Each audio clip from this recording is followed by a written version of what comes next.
بسم الله الرحمن الرحيم لا تجعل مع الله إلها آخر فتقعد مذموما مخذولا وقضى ربك ألا تعبدوا إلا إياه وبالوالدين إحسانا إما يبلغن عندك الكبر أحدهما أو كلاهما فلا تقل لهما أف ولا تنهرهما وقل لهما قولا كريما واخفض لهما جناح الذل من الرحمة وقل رب ارحمهما كما ربياني صغيرا ربكم أعلم بما في نفوسكم إن تكونوا صالحين فإنه كان للأوابين غفورا صدق اللہ العظیم. اے مخاطب تو اللہ رب العزت کے ساتھ کوئی اور معبود مت بنا،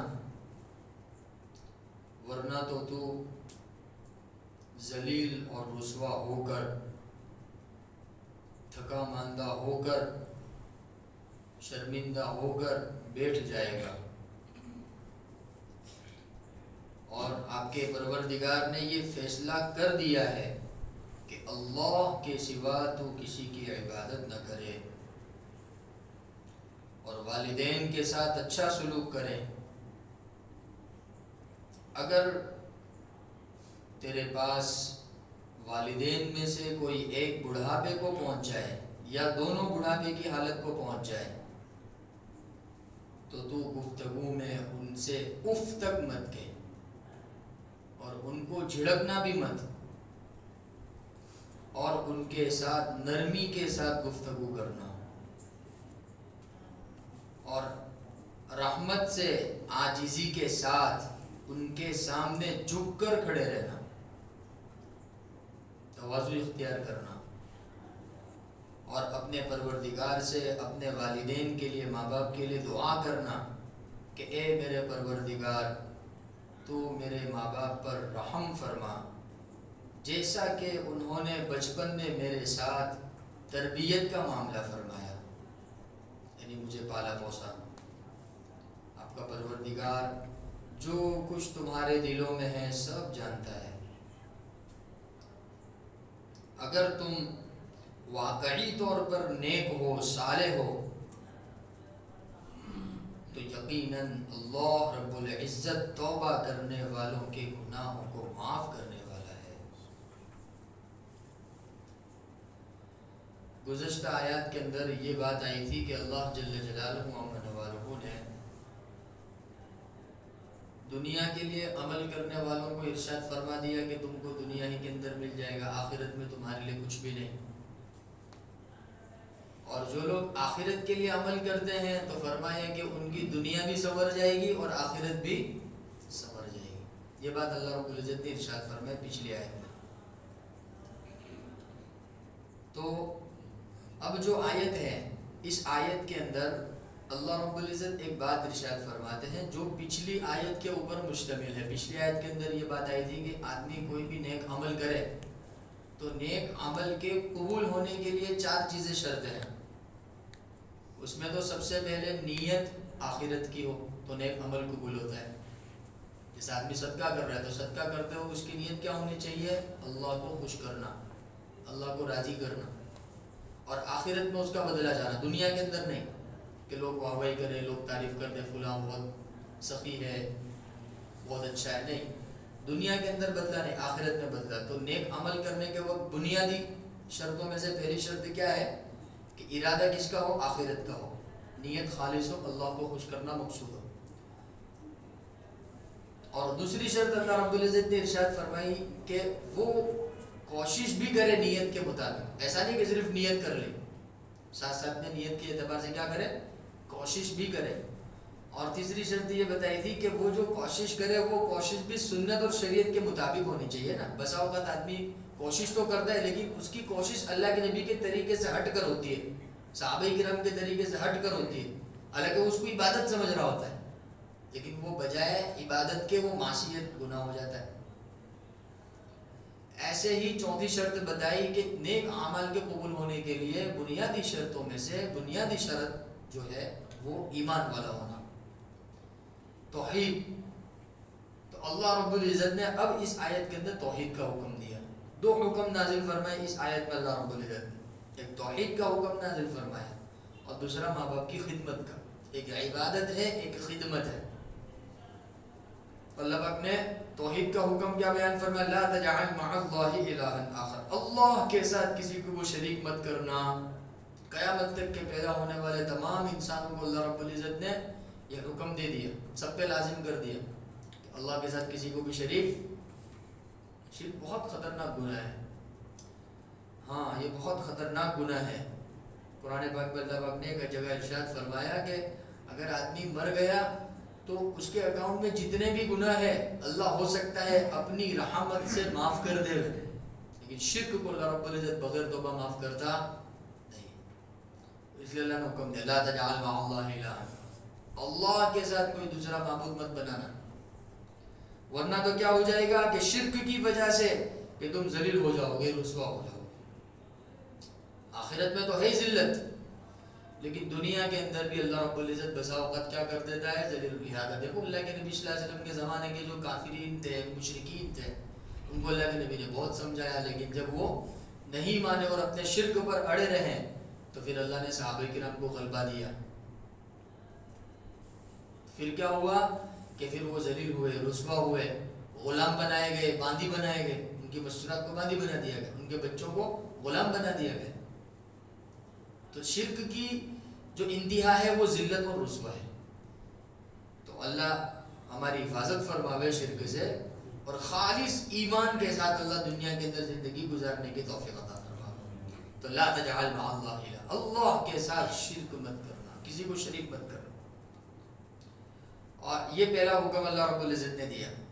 دوسرا حکم اللہ رب العزت نے بالوالدین احسانا, لیکن اس کے پہلے ایک اور بات اللہ رب العزت نے فیصلہ کو ارشاد فرمایا, قضى ربک الا تعبدوا الا اياه, آپ کے پروردگار نے فیصلہ کر دیا ہے کہ تم صرف کس کی عبادت کرو گے, اللہ ہی کی عبادت. تاکید کے لیے اللہ رب العزت نے دوبارہ یہ بات ارشاد فرمائی.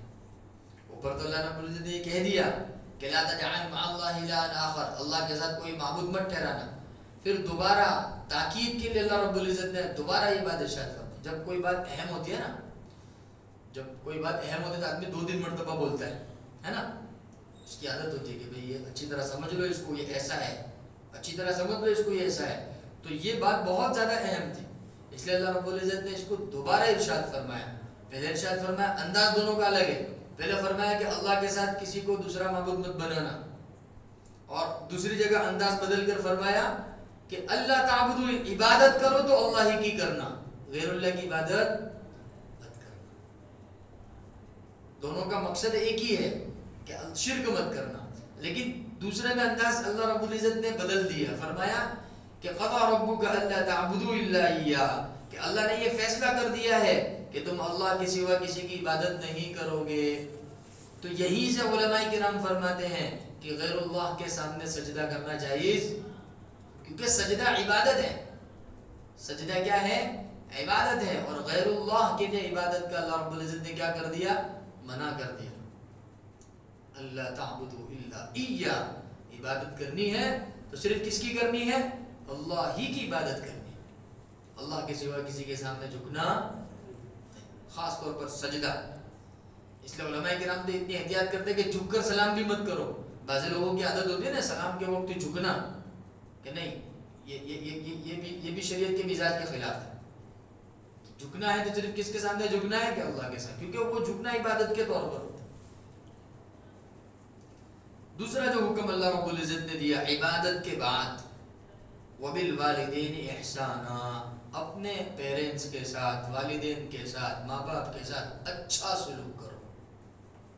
اس لیے حدیث کے اندر آئے, ایک صحابی اللہ کے نبی صلی اللہ علیہ وسلم کی خدمت میں حاضر ہوئے. اللہ کے نبی صلی اللہ علیہ وسلم سے فرمایا کہ یا رسول اللہ کہ سب سے بہترین عمل کیا ہے جو اللہ رب العزت کے نزدیک محبوب ہو؟ اللہ کے نبی صلی اللہ علیہ وسلم نے فرمایا کہ فرض نماز کو اس کے وقت پر پڑھنا، پھر فرمایا کہ اس کے بعد فرمایا کہ اپنے والدین کی خدمت کرنا، والدین کے ساتھ اچھا سلوک کرنا، والدین کے حقوق ادا کرنا۔ اللہ نے حکم دیا بالوالدین احسان۔ اچھا، اللہ رب العزت نے والدین کے ساتھ حسن سلوک کا حکم بھی کہاں دیا؟ اپنی عبادت کے فوراً بعد، ہے نا؟ پہلے اپنی عبادت کا حکم دیا کہ عبادت کرنا تو صرف کس کی کرنا؟ کہ میری عبادت کرنا۔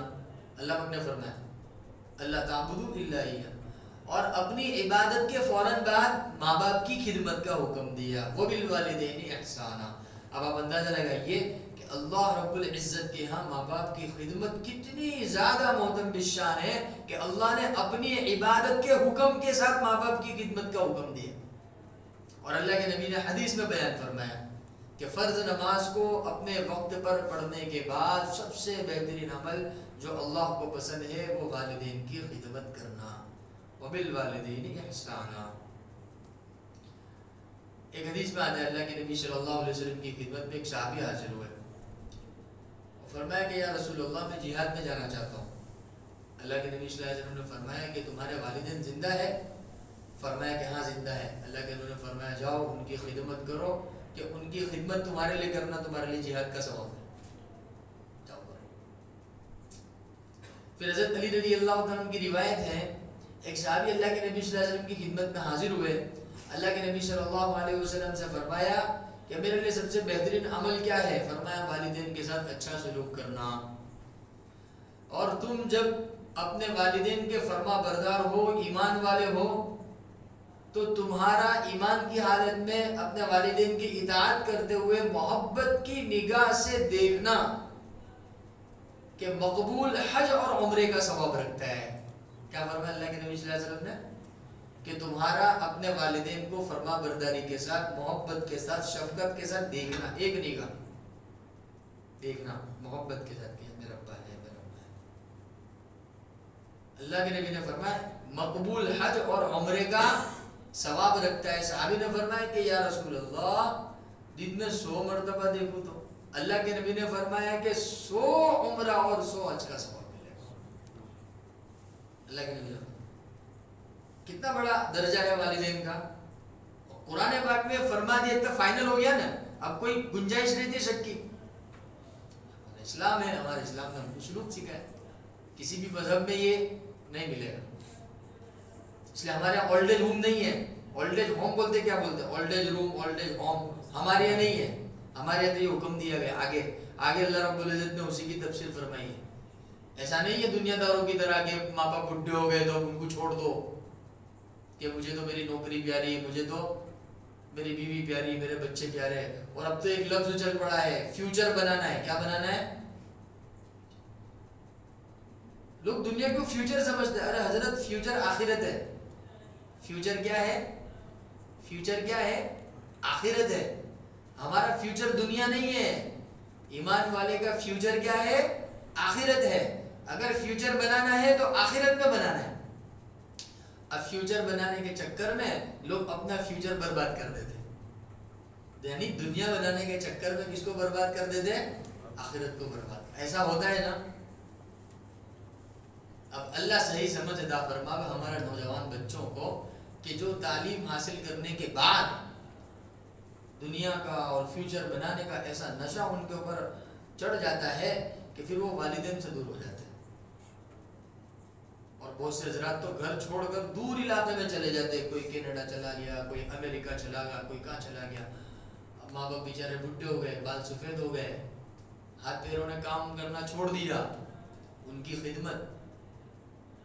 تو اب وہ مذاکرہ ہوتا ہے کبھی بچوں سے تو کہتے ہیں کہ وہ کام کرنے والی رکھ لیں گے۔ اللہ رب العزت نے آگے ارشاد فرمایا، وہ بڑھاپے کی کیفیت کو اللہ رب العزت نے یہاں بیان فرمایا خاص طور پر۔ یہ اللہ کا احسان ہے کہ ہم مسلمان ہیں، الحمدللہ ہم کو یہ تعلیم دی گئی ہے کہ ماں باپ کے ساتھ کیا سلوک کرنا ہے۔ دیگر مذہبوں میں تعلیم نہیں ہے، ہمارے یہاں تعلیم ہے، ہمارے یہاں تہذیب ہے، ہمارے یہاں کلچر ہے۔ الحمدللہ اسلامی کلچر سے بہتر کوئی کلچر نہیں ہو سکتا۔ اسلامی تہذیب سے بیسٹ کوئی تہذیب نہیں ہو سکتی. ہمارے رب نے حکم دے دیا اور حکم بھی عبادت کے بعد دیا ہے. پتہ چلا ماں باپ کے ساتھ حسن سلوک کرنا ایسا ہی فرض ہے جیسے نماز فرض ہے, ایسا ہی واجب ہے جیسے اللہ کی عبادت کرنا واجب ہے, ایسے ماں باپ کی خدمت کرنا واجب ہے. جس طرح نماز فرض ہے ماں باپ کی خدمت بھی کیا ہے, فرض. اچھا ایک بات اور, اللہ رب العزت نے بالوالدین کہا. والدین کے ساتھ اللہ نے اسلام کی قید نہیں لگائی. انہیں کہا کہ مسلمان والدین ہو تو اس کے ساتھ اچھا سلوک کرو, بس تمہارے ماں باپ ہے. اگر کہ وہ غیر مسلم ہو پھر بھی ان کے ساتھ اچھا سلوک کرو. روایت ہے حضرت اسماء رضی اللہ تعالیٰ عنہ, حضرت ابو بکر صدیق رضی اللہ تعالیٰ عنہ کی بیٹی, ان کی جو والدہ تھی وہ کافرہ تھی. حضرت ابو بکر صدیق رضی اللہ تعالیٰ عنہ جو تھے ان کی پہلی والی جو بیوی تھی وہ کافرہ تھی جن سے حضرت اسماء پیدا ہوئی تھی. تو حضرت اسماء رضی اللہ تعالیٰ عنہ کی جو والدہ محترمہ تھی وہ کافرہ تھی. تو وہ اللہ کے نبی صلی اللہ علیہ وسلم کی خدمت میں حاضر ہوئی حضرت اسماء, اور اللہ کے نبی صلی اللہ علیہ وسلم سے پوچھنے لگی کہ یا رسول اللہ میری والدہ جو مشرک ہیں کیا میں ان کے ساتھ وہ لین دین والا معاملہ ہوتا ہے نا, ان کو کچھ ہدیات کروں, ان کو کچھ دوں کھانا وانا بنا کر کے ان کی خدمت. اللہ کے نبی صلی اللہ علیہ وسلم نے فرمایا اگر کہ وہ مشرکہ ہے تو اس کے ساتھ اچھا سلوک کر, اس کے ساتھ خاطر بدارات کر, اس کی خدمت کر. اللہ کے نبی نے حکم دیا. تو بالوالدین فرمایا اللہ پاک نے کہ والدین کے ساتھ اچھا سلوک کرو. یہ ہمارے اسلام کی تعلیم ہے, یہاں کوئی اسلام کی قید نہیں لگائی. پھر آگے اللہ رب العزت نے فرمایا اما یبلغن عندک الکبر, اگر تیرے سامنے تیرے والدین میں سے کوئی ایک بڑھاپے کی حالت کو پہنچ جاوے یا دونوں کے دونوں بڑھاپے کی حالت میں پہنچ جاوے. تو اللہ رب العزت نے 3 باتیں ارشاد فرمائی اس آیت میں کہ اگر والدین میں سے کوئی ایک, یا تو والدہ بوڑھی ہو جائے یا والد بوڑھے ہو جائے, یا دونوں ہی, مان لو تم حیات ہو اور تمہاری موجودگی کے اندر تمہارے والدین بڑھاپے کی حالت کو پہنچ گئے, تو اب تمہیں کیا کرنا ہے. اللہ رب العزت ترتیب دے رہے, تربیت بتا رہے کہ تمہیں یہ کام کرنا ہے. جب بڑھاپے کو پہنچ جاوے تو سب سے پہلا ارشاد فرمایا اللہ پاک نے لا تقل لهما اف, لا تقل لهما اف. اف کس کو کہتے ہیں؟ کیونکہ دیکھو بڑھاپے کی جو حالت ہوتی ہے نا, یوں سمجھیے کہ وہ بچپنے والی کیفیت ہوتی ہے. کیسی کیفیت ہو جاتی ہے وہ, اور خاص طور پر جب بیمار ہو جائے, جب والدین کیا ہو جائے, بیمار ہو جائے. تو جب والدین بیمار ہو جاتے ہیں تو ان کی جو کیفیت ہوتی ہے وہ بچپنے والی کیفیت ہو جاتی ہے. تو اس وقت ان کی کچھ خواہشات, ان کی کچھ ڈیمانڈ ایسی ہوتی ہے کہ ان کو سن کر کے تھوڑا سا وہ دل کو ایسا ہے یار ان کو بھی سمجھ پڑے. تو اللہ رب العزت نے اس موقع پر بھی فرمایا لا تقل لهما اف, ان کی گفتگو کے اوپر اف بھی مت نکالنا منہ سے. اللہ پاک فرمایا یعنی اف کس کو ہماری زبان میں کہیں گے, اف کس کو کہیں گے کہ ہاں ایسا بھی نہیں. والدین کے سامنے ایسا بھی نہیں, اونچی آواز سے نہیں. اونچی آواز تو بہت دور کی بات ہے. حضرت علی فرماتے ہیں اگر اف سے نیچے بھی کوئی کلمہ ہوتا تو اللہ رب العزت کو ارشاد فرماتے کہ یہ بھی مت کہنا ان سے. اور اسی کے ضمن میں علماء کرام نے لکھا ہے کہ جب والدین تم سے کسی چیز کا مطالبہ کرے تو تم لمبی سانس بھی مت لینا کہ جس سے ایسا لگے کہ یار ناگواری گزر رہی ہے.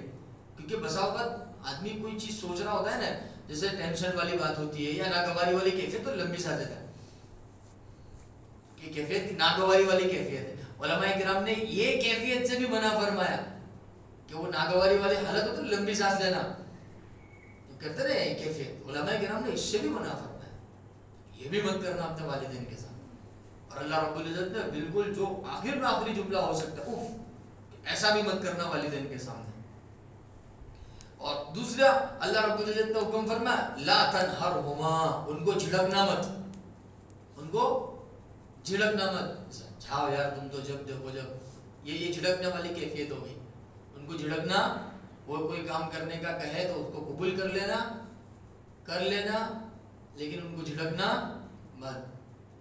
تو یہ تو 2 کام نہ کرنے والے کہ یہ کام مت کرنا, یعنی اف بھی مت کہنا اور جھڑکنا بھی مت. اور کرنے والا کام کیا فرمایا قل لهما قولا کریما, اور ان کے ساتھ نرم گفتگو کرنا. کیسی گفتگو کرنا؟ اگر والدین کی طرف سے ناگوار بات پیش آ جائے, اس لیے حدیث میں ہے اللہ کے نبی صلی اللہ علیہ وسلم کے پاس ایک صحابی حاضر ہوئے, اور اللہ کے نبی صلی اللہ علیہ وسلم سے کہنے لگے کہ یا رسول اللہ میرے باپ نے میرا مال لے لیا، میرے باپ نے میرا مال مجھ سے لے لیا۔ تو اللہ کے نبی صلی اللہ علیہ وسلم نے ان سے کہا جاؤ تم اپنے ابا کو بلا کر لاؤ۔ تو جیسے وہ گئے ایسے ہی جبریل امین تشریف لائے۔ اب چونکہ وہاں تو اللہ رب العزت کے یہاں سے وہی آتی تھی نا، وہ تو سچے رسول پیغمبر اللہ کے محبوب، وہاں تو رہنمائی کہاں سے ہو رہی ہے؟ اللہ کے یہاں سے۔ اللہ تو دلوں کے حال جاننے والا ہے۔ تو جبریل امین تشریف لائے اور اللہ کے نبی صلی اللہ علیہ وسلم سے فرمایا کہ یا رسول اللہ یہ جو بندہ گیا ہے اپنے والد کو بلانے، جب اس کے والد آوے تو اس کے والد سے پوچھنا کہ تمہارے دل میں جو بات تم نے کہی کہ جو تم نے تمہارے کانوں نے خود نہیں سنی وہ بات بتاؤ کیا ہے۔ جب اس کے والد آ جاوے تو اس کے والد سے یہ پوچھنا کہ تمہارے دل میں جو تم نے بات کہی، حالانکہ اس نے زبان سے بات نہیں کہی، اس کے والد نے دل میں جو بات کہی، اللہ رب العزت تو دلوں کے حال جاننے والا ہے نا، جبریل امین کو فوراً بھیجا کہ اس کے باپ نے دل کے اندر جو بات کہی ہے وہ اس سے کہلوانا آپ کہ آپ نے دل کے اندر کیا بات کہی۔ تو بہرحال جب وہ اپنے والد کو بلا کر لایا، وہ شخص اللہ کے نبی صلی اللہ علیہ وسلم کی خدمت میں حاضر ہوئے۔ اللہ کے نبی صلی اللہ علیہ وسلم نے اس کے والد سے پوچھا کہ ایسا کیا ہو گیا کہ آپ کا بیٹا آپ کی شکایت کر رہا ہے؟ تو وہ کہنے لگے کہ یا رسول اللہ آپ اسی سے پوچھ لیجئے کہ میں نے اس کے پاس ہی پیسے کیوں لیے ہیں، اس کا مال کیوں لیا ہے، کیونکہ جو یہ مال اس کا ہے وہ میں اس کی پھوپھی کے اوپر، اس کی خالہ کے اوپر اور اس کے اوپر خرچ کرتا ہوں۔ تو اللہ کے نبی صلی اللہ علیہ وسلم فرمائے یہ تو جائز خرچ ہے، ناجائز تو خرچ ہے نہیں ہے۔ اللہ کے نبی صلی اللہ علیہ وسلم بالکل صحیح ہے۔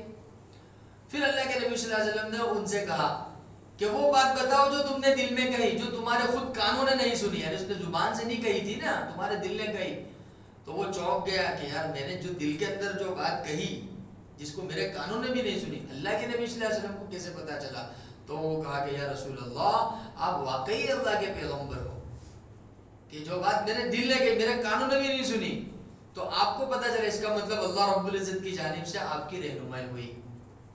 پھر انہوں نے کہا کہ یا رسول اللہ جب میرے بیٹے نے مجھ سے اس طرح مطالبہ کیا کہ تم میرا مال کیوں لیتے ہو، تو اس وقت میں نے اپنے دل کے اندر چند اشعار پڑھے تھے۔ کیا پڑھے تھے؟ چند اشعار پڑھے تھے، جن اشعار کو نقل کیا ہے مفسرین نے، جس کا ترجمہ اور خلاصہ یہ ہوتا ہے کہ یا رسول اللہ میں نے اپنے دل کے اندر یہ بات کہی، اپنی اولاد سے کہی، زبان سے تو نہیں کہی، کس سے کہی؟ دل سے کہی۔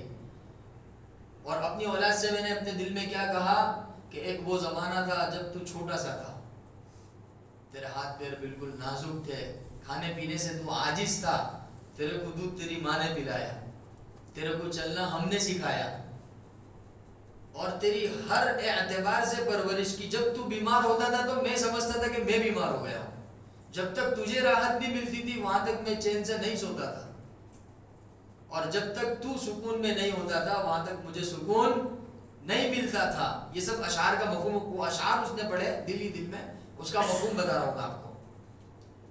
اور ہم چاہتے تھے کہ تو بڑا ہو جاوے، نوجوان ہو جاوے، طاقتور، یہ ہماری چاہت تھی، ہماری تمنا تھی۔ آج جب تو ہماری چاہت کے مطابق، میری تمنا کے مطابق جب تو نوجوان ہو گیا، بڑا ہو گیا، تو مجھ سے مال کا حساب مانگ رہا ہے، تو مجھ سے کہہ رہا ہے کہ میرا مال میرا مال میرا مال۔ تو اللہ کے نبی صلی اللہ علیہ وسلم نے اس شخص کا گریبان پکڑا اور کہا کہ انت ومالک لابیک، تو اور تیرا مال سب تیرے باپ کا ہے گا۔ کیا فرمایا اللہ کے نبی نے کہ تو بھی تیرے باپ کا ہے گا اور تیرا مال بھی کس کا ہے گا؟ تیرے باپ کا ہے گا۔ لہذا اسی حدیث کی بنیاد پر محققین اور محدثین نے اور فقہائے اعظام نے ایک ضابطہ بنا دیا کہ اولاد کے مال میں سے باپ جس طرح چاہے خرچ کر سکتا ہے، اولاد کو پوچھنے کا حق اللہ کے نبی صلی اللہ علیہ وسلم نے۔ وہ دل کی کیفیت ہوتی ہے نا یار، وہ بالکل رونے والے، وہ تو عربی کے الفاظ ہے، میں نے تو صرف آپ کے سامنے ترجمہ کر دیا ہے، باقی حقیقتاً جو الفاظ جو انہوں نے کہے نا، اب اندازہ لگا کہ وہ الفاظ اللہ کو کتنے پسند آئے ہوں گے کہ جبریل امین کو بھیجا کہ ذرا ان سے پوچھو کہ دل میں جو انہوں نے بات کہی ہے وہ کیا ہے، تاکہ لوگوں کے سامنے آئے باپ کی ایک اندر کی کیفیت کیا ہوتی ہے اپنی اولاد کے لیے۔ تو اللہ کے نبی صلی اللہ علیہ وسلم کا گریبان پکڑ کے انت ومالک لابیک، تو بھی اور تیرا مال بھی وہ کس کی ملکیت میں ہے؟ تیرے باپ کی ملکیت. لہذا تجھے حق نہیں ہے کہ تیرے باپ نے تیرا مال لے لیا یا تجھ پر تیرے مال میں سے خرچ کر لیا. تو لہذا میرے عزیزوں دوستوں بزرگوں، یہاں سے ہمیں یہ بات پتہ چلتی ہے کہ ہمارا اپنے والدین کے ساتھ سلوک کیسا ہونا چاہیے. ایک مرتبہ ایک صحابی اللہ کے نبی صلی اللہ علیہ وسلم کی خدمت میں حاضر ہوئے، کہنے لگے یا رسول اللہ میرے والدین کا میرے پہ کیا حق ہے؟ فرمایا کہ تیرے والدین یا تو تیرے لیے جنت کے 2 دروازے ہیں یا دوزخ کے 2 دروازے ہیں. یعنی اگر تو خدمت اور سلوک کر لے گا ان کے ساتھ اچھا سلوک تو وہ تیرے لیے جنت کے کیا بن جائیں گے؟ دروازے بن جائیں گے، پھر تو جنت میں داخل ہو جا. اور اگر تو نے ان کے ساتھ بد سلوکی کی تو پھر وہ تیرے لیے جہنم کے 2 دروازے. پھر ایک حدیث میں آتا ہے اللہ کے نبی صلی اللہ علیہ وسلم نے صحابی سے فرمایا کہ تیرا باپ جنت کا بیچ کا دروازہ ہے، سینٹر کا دروازہ بولتے ہیں، بالکل فرنٹ کا دروازہ کہ جہاں سے داخلہ ہوتا ہے، مین گیٹ. فرمایا کہ تیرا باپ جنت کا مین گیٹ ہے، بیچ کا دروازہ ہے. اب چاہے تو اس کی حفاظت کر لے، چاہے تو اس کو ختم کر دے. تو یہ ہمارے نبی صلی اللہ علیہ وسلم نے ماں باپ کی خدمت اور اللہ رب العزت نے ماں باپ کے تعلق سے عظمت کا قرآن پاک کے اندر حکم دیا. یہ فرمایا قل لہما قولا کریما، ان کے ساتھ نرم گفتگو کرنا. کیسی گفتگو کرنا؟ اونچے لہجے میں بات نہیں کرنی والدین سے. اللہ معاف کرے اللہ معاف کرے، لوگ والدین کو گالی دیتے ہیں. گالی دینا تو بہت دور کی بات ہو گئی. ہمارے تو کہا کہ اف تک مت کہیو، زور سے بات کرنا بھی دور کی بات ہو گئی. اف تک مت کہیو. اف یعنی ناگوار والی کیفیت چہرے پہ آنی نہیں چاہیے. اور صرف یہی نہیں، اللہ رب العزت نے بھی ارشاد فرمایا وَاخْفِضْ لَهُمَا جَنَاحَ الذُّلِّ مِنَ الرَّحْمَةِ وَقُلْ رَبِّ ارْحَمْهُمَا. دونوں باتیں بتائیں، یہ ظاہر کے اعتبار سے اور دل کے اعتبار سے، دونوں اعتبار سے والدین کے ساتھ محبت کا معاملہ کرنا. ایسا نہ ہو کہ اوپر اوپر چاپلوسی ہو، دل کے اندر کیا ہو، بالکل محبت نہ ہو. اوپر اوپر بعض لوگ خدمت کرتے نا، یا بعض لوگ بناوٹی عزت کرتے، بناوٹی پوچھ پرچھ کر لیتے. ان کو مال کی لالچ ہوتی ہے یا وراثت کی لالچ ہوتی ہے کہ بھائی باپ ہے تو ان کی وراثت میں جو مال ہے وہ ہمارے حصے میں آئے گا. تو یہ نہیں، اللہ پاک فرماتے ہیں وَاخْفِضْ لَهُمَا جَنَاحَ الذُّلِّ مِنَ الرَّحْمَةِ، رحم کے ساتھ عاجزی کرتے ہوئے ان کے ساتھ معاملہ کرنا، عاجزی والا معاملہ کرنا، اور ان کے سامنے جھکتے ہوئے رہنا، جھکا ہوا رہنا. ان کے سامنے سینہ چوڑا کر کے بات مت کرنا. یہاں تک بعض کتابوں میں یہ بھی لکھا ہوا ہے کہ چلتے ہوئے اپنے والد سے آگے مت نکلنا، اور اپنے والد کے سامنے کبھی پیر پھیلا کے مت بیٹھنا. یہ بھی لکھا ہے ادب میں. والدین کے ادب میں سے ایک ادب یہ بھی ہے کہ اپنے والدین کے سامنے پیر پھیلا کر نہیں بیٹھنا چاہیے. یہ ادب کے خلاف، ان کے ادب کے خلاف. اور یہ اصول ہے، با ادب با نصیب، بے ادب بد نصیب. جو با ادب ہوتا ہے وہ نصیبے والا ہوتا ہے، اور جب بے ادب ہوتا ہے بد نصیب ہوتا ہے. تو یہاں تک علماء کرام نے اس آیت کریمہ کی روشنی میں تفسیر کے اندر ماں باپ کے سلوک کے اندر اس کو بیان فرمایا. اور وَقُلْ رَبِّ ارْحَمْهُمَا، یہ تو ظاہری طور پر ماں باپ کے ساتھ عزت کا معاملہ ہو گیا. باطنی طور پر ماں باپ کے ساتھ عزت کا معاملہ یہ ہے کہ اللہ رب العزت سے ان کے لیے دعا بھی کرنا. اور کیا کرنا؟ اللہ نے خود دعا سکھلائی ہے ماں باپ کے ساتھ. دعا کیا سکھلائی ہے؟ اس نے سلوک کی دعا، رب ارحمہما کما ربیانی صغیرا، اے میرے پروردگار تو میرے والدین کے ساتھ ایسا ہی رحم کا اور عفو کا درگزر کا معاملہ فرما جیسا کہ ان دونوں نے میرے ساتھ بچپن میں معاملہ فرمایا. اب جب بچہ چھوٹا ہوتا ہے تو والدین اس کی چھوٹی چھوٹی باتوں کو بھی پیار سے لیتے ہیں نا. بسا اوقات تو چھوٹا بچہ باپ کو مار بھی دیتا ہے گا تو اس کو کھوٹا تھوڑی لگاتا ہے، باپ کھوٹا لگاتا ہے، بچہ سمجھتا ہے میرا بیٹا ہے. ایسا ہی چھوٹے بچے ضد کرتے ہیں تو اپنی والدہ کو کتنا تنگ کرتے ہیں، لیکن والدہ کو اس سے ناراض تھوڑی ہو جاتی ہے. تو اللہ رب العزت نے ارشاد فرمایا کہ دیکھو یہ دعا مانگو اللہ پاک سے، اور اللہ پاک سے کہو کہ رب ذوالجلال جس طرح بچپن میں ان لوگوں نے میرے ساتھ رحم کا معاملہ فرمایا، اے رب ذوالجلال تو ان کے ساتھ بھی رحم کا معاملہ فرما. رب ارحمہما کما ربیانی صغیرا، بہت مجرب دعا ہے، بہت مجرب دعا ہے. یہ دعا ایسی دعا ہے، ایسی دعا ہے. اس جملے کے تحت مفسرین نے لکھا ہے کہ اگر کوئی اولاد اپنے ماں باپ کی نافرمان ہو اور اس کو احساس ہو جائے کہ یار میں نے بہت غلط سلوک کیا اپنے ماں باپ کے ساتھ، اس کو چاہیے کہ وہ اس دعا کا اہتمام کر لے. اگر اس کے والدین دنیا سے رخصت بھی ہو گئے ہوں گے تو اس دعا کی برکت سے اللہ رب العزت اس کے گناہوں کو معاف کرے گا اور آخرت میں اس کے والدین کے درجات کو بڑھا دے گا. ہوتا ہے نا آدمی سے کوتاہی ہو جاتی ہے, آدمی سے کوتاہی ہو جاتی ہے, آدمی دنیا کی محبت میں مبتلا ہو کر کے خواہشات پورا کرنے کے چکر میں اپنے والدین کا نافرمان بن جاتا ہے. لیکن اس کے بعد اگر اس کو سچی پکی توبہ کا احساس ہو گیا ہے اندر سے, بہت غلط ہو گیا, گناہ ہے تو گناہ کے لیے توبہ بھی تو ہے نا, اس نے سچی پکی توبہ کر لی تو اب یہ دعا ہے. اور ویسے بھی ہر بندے کو, ہر ایمان والے کو اس دعا کا کیا کرنا چاہیے, اہتمام کرنا ہے. دعا یاد کر لو, دعا ہے رب ارحمہما کما ربیانی صغیرا, رب ارحمہما کما ربیانی صغیرا. سمجھو کہ یہ سورہ بنی اسرائیل کی 24ویں نمبر کی آیت ہے. سورہ بنی اسرائیل کی کون سے نمبر کی آیت ہے, 24ویں نمبر. کبھی کسی کو بعد میں دیکھنا ہو تو یہ آیت یاد رکھے, 15واں پارہ سورہ بنی اسرائیل 24ویں نمبر کی آیت ہے. اللہ پاک فرمایا رب ارحمہما کما ربیانی صغیرا, اور پھر اللہ پاک نے بھی فرمایا ربکم اعلم بما فی نفوسکم, تمہارے دلوں کے اندر ماں باپ کی کتنی عزت اللہ جانتا ہے. اوپر سے تم خدمت کر رہے ہو, پیسوں کی لالچ میں خدمت کر رہے ہو, وراثت کے لیے خدمت کر رہے ہو, مکان کے لیے خدمت کر رہے ہو, کہیں کے لیے کر رہے ہو, اللہ جانتا ہے. ربکم اعلم بما فی نفوسکم, تمہارے دلوں میں جو ہے وہ اللہ رب العزت جانتا ہے.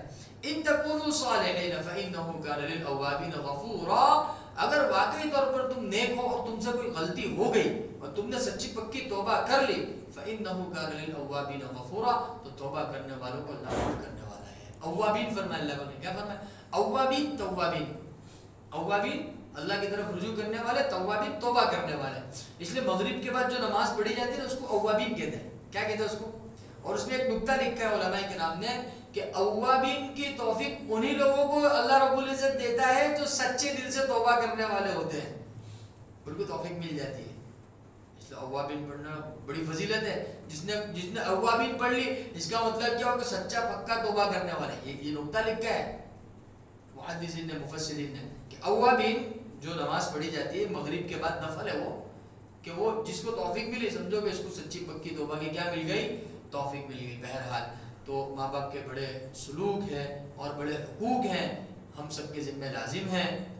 اور یہاں جو حضرات بیٹھے ہوئے, اگر ماں باپ ابھی حیات ہے تو اللہ کے واسطے ان کی خدمت, ان کا خیال رکھنا. اور میں تو کہوں کہ جسمانی اعتبار سے بھی خدمت کی ضرورت پڑے تو ہاتھ پیر دبا دینا, سر میں تیل لگا دینا, ہے کہ نہیں. اور ان کے دنیا سے رخصت ہو جانے کے بعد ان کے لیے ایصال ثواب کا اہتمام کرنا, ان کے لیے دعائیں کرنا. جمعہ کے دن موقع ملے تو ان کی قبر پر جا کر فاتحہ پڑھ لینا اور ان کو یاد کر کے تھوڑا 2 آنسو بہانے لائے, میری والدہ, میرے والد صاحب, یہ بہت بڑی نعمت ہے. والدین کیا ہے, بہت بڑی نعمت ہے. اس لیے اللہ رب العزت نے اپنی عبادت کے بعد فوراً کس کا حکم فرمایا, والدین کے ساتھ حسن سلوک کا حکم فرمایا, واجب ہے. اس لیے یہ مسئلہ یاد رکھو اچھی طرح. علماء کرام نے ایک مسئلہ بیان فرمایا ہے کہ ایک طرف والدین کی خدمت کا تقاضا ہے اور ایک طرف دین کا تقاضا ہے. تو دین کا تقاضا اگر فرض عین کے درجے میں نہیں ہے, فرض کا درجہ نہیں ہے, وہ بس ایک کرنا چاہیے, اچھا عمل ہے, تو والدین کی اجازت کے بغیر وہ بھی کرنا جائز نہیں ہے. یہاں تک لکھا ہے مسئلے میں. یعنی فور ایگزامپل اگر کوئی بچہ دین کا علم حاصل کرنے کے لیے جانا چاہتا ہے, دین کا, دنیا نہیں کہہ رہا ہوں میں, کس کا علم حاصل کرنے جا رہا ہے, دین کا. ابھی احمد آباد میں رہنے والا بچہ اب دین کا علم حاصل کرنے کے لیے گجرات سے باہر جانا چاہتا ہے, اس کے والدین راضی نہیں ہیں, اس کے لیے جانا جائز نہیں. لو, اس کے لیے جانا جائز جب تک والدین کی اجازت نہ مل جائے. اس لیے تو کوئی صحابی آئے تھے نا, اللہ کے نبی سے فرمایا یا رسول اللہ مجھے جہاد میں جانا ہے. تو جہاد بھی تو اللہ کا راستہ ہے. اللہ کے نبی کیا فرمایا, تیرے والدین زندہ ہے, اور میں ہاں جاؤ ان کی خدمت کر. ان کے لیے وہی فرمایا کہ یہ تیرے لیے جہاد. بات سمجھ میں آئی؟ تو اس لیے والدین کی فرما برداری, ان کی خدمت کرنا, ان کے ساتھ اچھا سلوک کرنا, نرمی کے ساتھ گفتگو کرنا, نرمی کا معاملہ ان کے ساتھ کرنا ہر مسلمان کے ذمہ لازم اور فرض ہے. ایسے ہی جیسے نماز پڑھنا, روزہ رکھنا, حج کرنا, زکوٰۃ ادا کرنا فرض ہے.